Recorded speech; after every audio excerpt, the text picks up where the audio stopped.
दादाजी पहले जैसे नहीं रहे। दादाजी बिल्कुल बदल गए हैं अब। ये क्या? दादाजी की इस हालत का असली कारण तो हमें जानना ही पड़ेगा ना विजय भैया। श्याम को ये देखकर आश्चर्य हुआ कि दादाजी कौवों को देखकर कुछ अजीब सा कर रहे थे। मुझे भी कुछ साफ साफ पता है नहीं भैया, दादाजी को कुछ तो हुआ है। देख श्याम, इन सब का उत्तर तभी मिलेगा जब हम दादाजी के पीछे जाएंगे। चलो जल्दी। मैं आ गया हूँ, अब मेरी सारी इच्छाएं पूरी होगी। ये तुमने क्या किया? कौन है? कौन है वहाँ? दुश्मनों को खत्म कर दो। वो लोग आ गए विजय, विजय वो लोग आ गए, वो लोग आ गए, हमें भागना होगा। अरे तुम लोग अभी तक चुपचाप क्यों हो तुम लोग? दुश्मन हमारे इलाके में घुस गया है, खत्म कर दो उनको, विनाश कर दो उनका। विजय जल्दी भागो विजय, ज्यादा देर करने से सब खत्म हो जाएगा।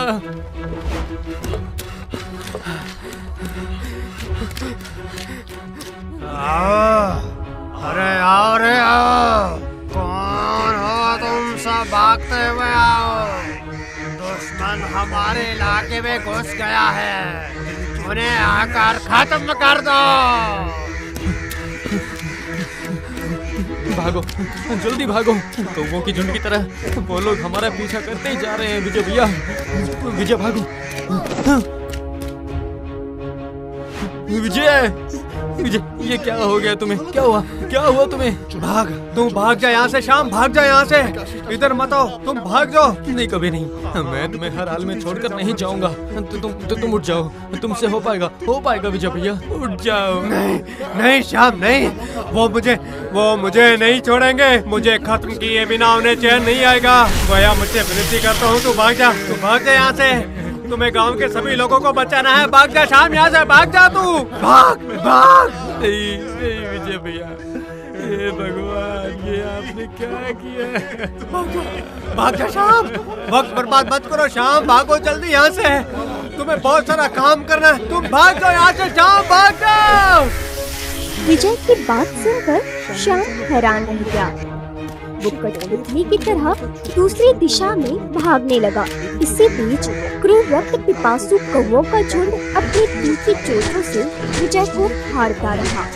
कौवों की झुंड उसे तुरंत मारकर उसका मांस खाना शुरू कर देते हैं।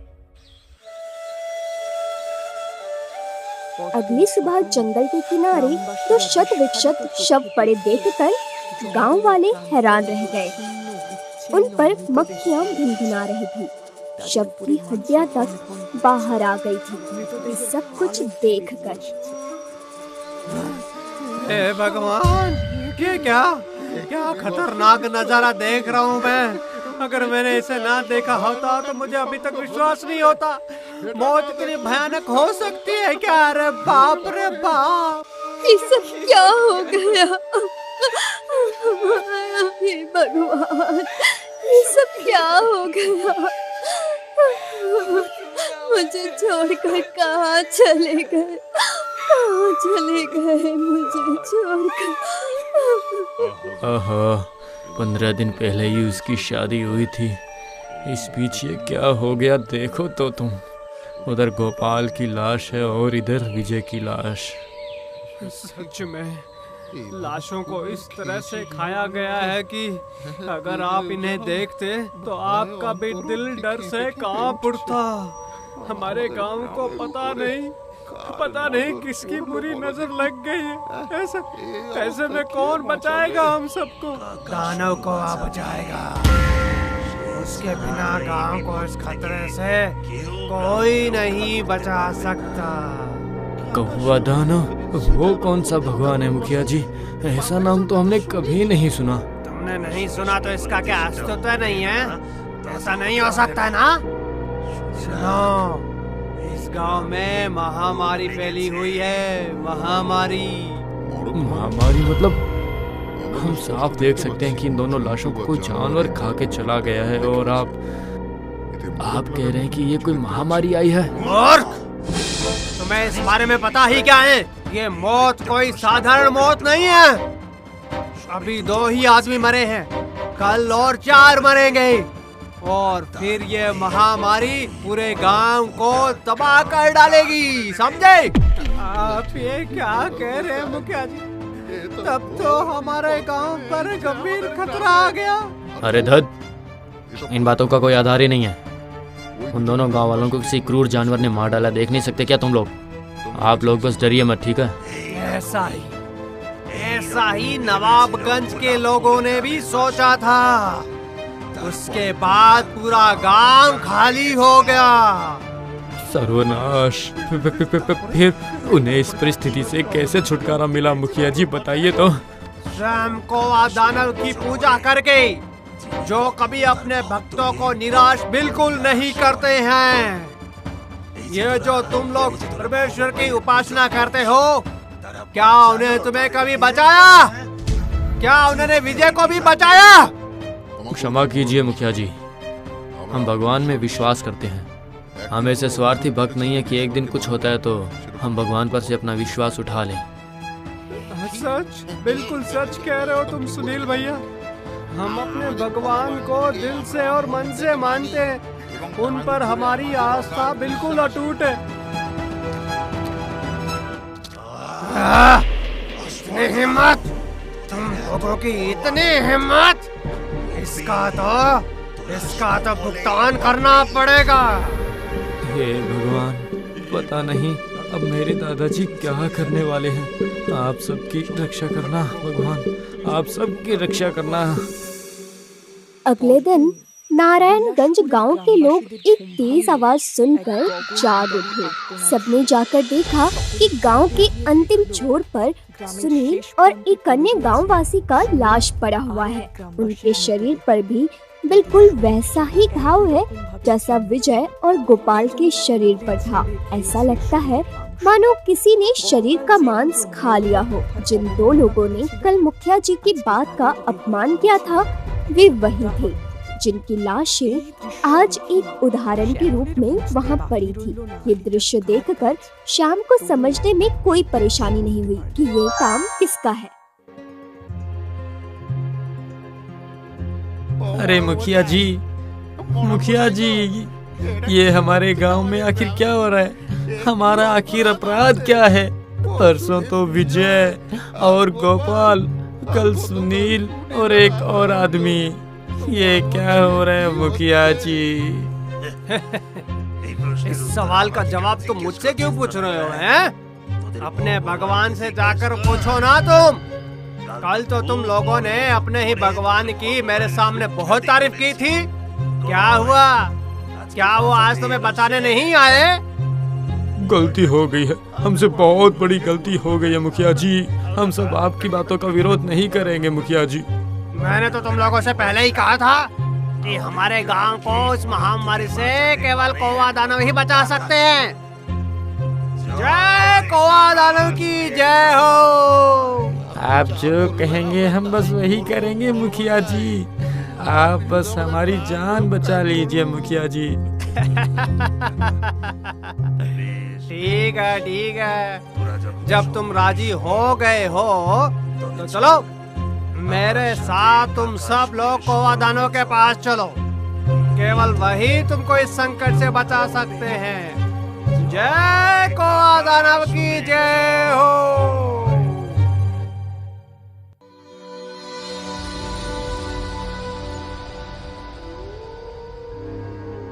ये देखो, तुम सब ये देखो, ये है कौवा दानव।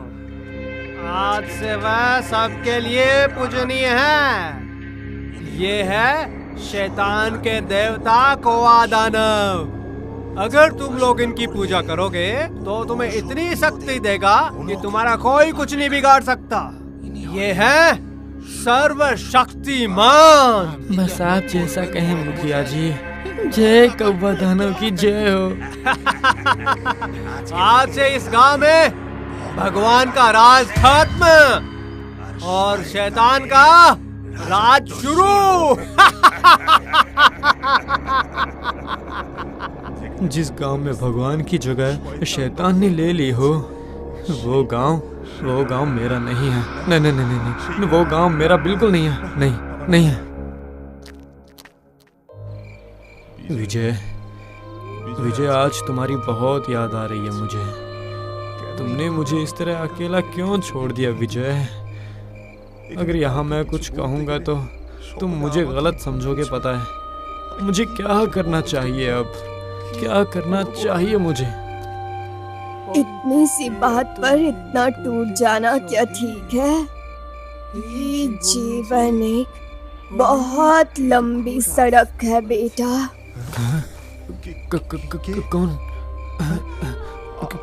कौन है आप माता? इस घने जंगल में आप आखिर कर क्या रही हैं यहाँ पे? मैं एक साधिका हूँ बेटा, और साधिकाएं तो एकांत स्थान पर ही रहती हैं। लेकिन तुम्हें देखकर तो तुम गृहस्थ लग रहे हो। इस घने जंगल में इस तरह बैठकर क्यों रो रहे हो? क्या बात है?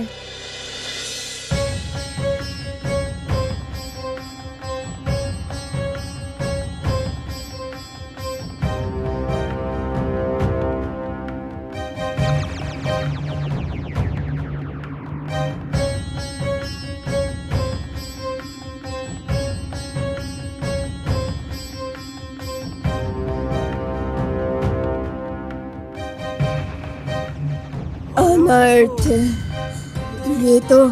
ये तो घोर अनर्थ है। लोगों के बीच में शैतान की पूजा का प्रचलन विनाशकारी है।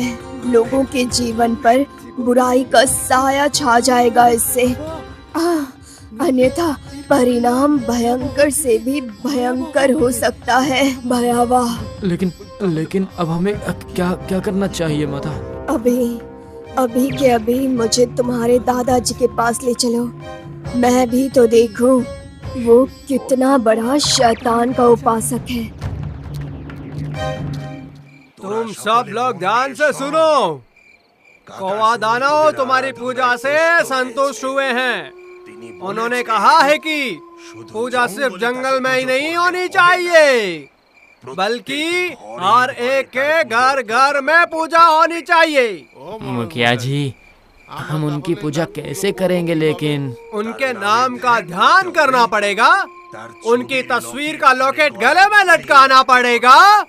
जो कुछ तुमने उस भगवान के लिए किया है, और वही इस शैतान के लिए भी तुमको करना होगा।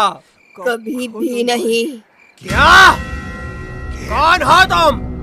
और इतनी हिम्मत कैसे हुई तुम्हारी मेरे खिलाफ बोलने की? है हिम्मत तो तुम्हारी बढ़ गई है, इसलिए तुम भगवान की पूजा बंद करके शैतान की पूजा करना चाहते हो। कौन लाया है? कौन लेकर आया है तुम्हें यहाँ? अच्छा, तो तुम लेकर आए हो। वो मेरी गलती थी। तुम्हें भी उस दिन उस लड़के के साथ खत्म कर देना चाहिए था। और तुम लोग क्या सोच रहे हो? जिस शैतान की पूजा करने के लिए ये कह रहा है, ये वो खुद है। वो अपनी पूजा करवाना चाहता है।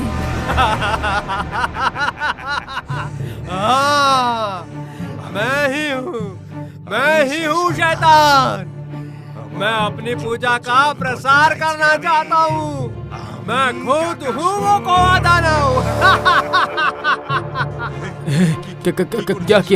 क्या किया मेरे दादाजी के साथ? बोलो, बताओ। तुम्हारे दादाजी तो पहले से ही दिन गिर रहे थे, इसलिए मैंने अवसर पाकर तुम्हारे दादाजी को मार डाला और उनके शरीर में प्रवेश कर गया। क्योंकि इस गांव के लोग सिर्फ मुखिया की बात सुनते हैं, मेरी नहीं सुनेंगे। इसका समय अब पूरा हो चुका है। मैं इसे उचित दंड दूंगी। इसे अपनी पूजा करवानी है ना, तो अब से कोई इसकी नहीं सुनेगा, कोई भी नहीं सुनेगा। कौन नहीं सुनेगा? जो मेरी बात नहीं मानेगा, मैं उसे अपने तेज दांतों और पंजों से खत्म कर दूंगा। कहो तुम लोग नहीं करोगे? क्या तुम लोग मेरी पूजा नहीं करोगे? तुम लोग इससे डरो मत। जब तक मैं हूँ इस गांव में शैतान की पूजा मैं बिल्कुल नहीं होने दूंगी। दुष्ट शैतान, तुम्हें तो अब मैं खत्म करूंगी। मुझे खत्म करोगी? मुझे?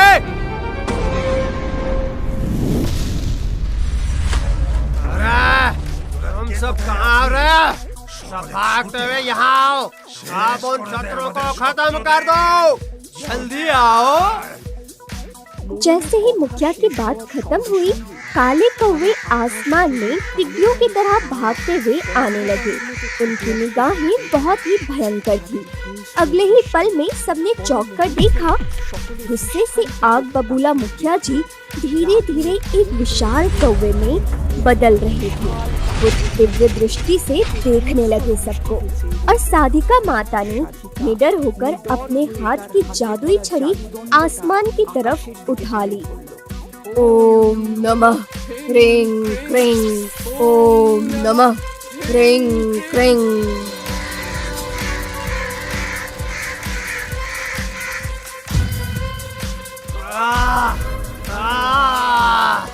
मेरे साथी, तूने मेरे सभी साथियों को खत्म कर दिया।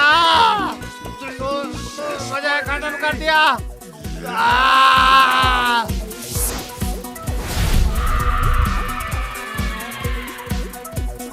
बचाइए मुझे, बचाइए माता, बचाइए मुझे। ओए शैतान, शैतान, छोड़ दे उसे। उसने तुम्हारा कोई नुकसान नहीं किया है। छोड़ दे उसे। उसने कोई नुकसान नहीं किया, लेकिन तुमने किया। अगर तुमने मेरी बात नहीं मानी तो इसी पल मैं तुझे इतनी ऊंचाई से फेंक दूंगा। छोड़ दे उसे, छोड़ दे। तुम जो बोलोगे मैं वो करूंगी। बस उसे छोड़ दो, लेकिन तुम्हारे हाथों और कोई घटना नहीं घटने दूंगी मैं। छोड़ दे उसे। अगर तुम इसे स्वस्थ देखना चाहती हो तो तुरंत अपने हाथ से उस दंड को दूर फेंक दो, समझे क्या? तो फेंक दे।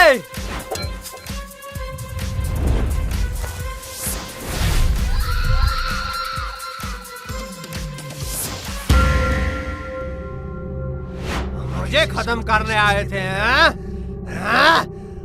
मुझे देख लो तुम।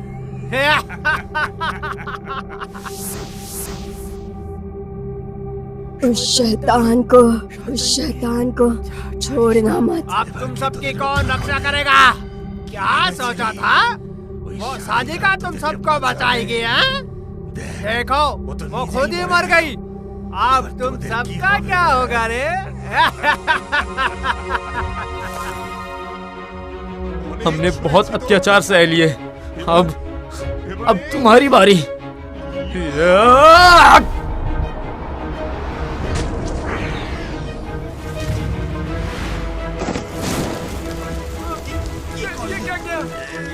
क्या किया तूने? कौन चल रहा है? कोई बचाओ! यही तुम्हारी असली सजा है शैतान। मेरे दादाजी के शरीर के साथ शैतानी करोगे तुम। अब देखो तुम। बहुत चल रहा है।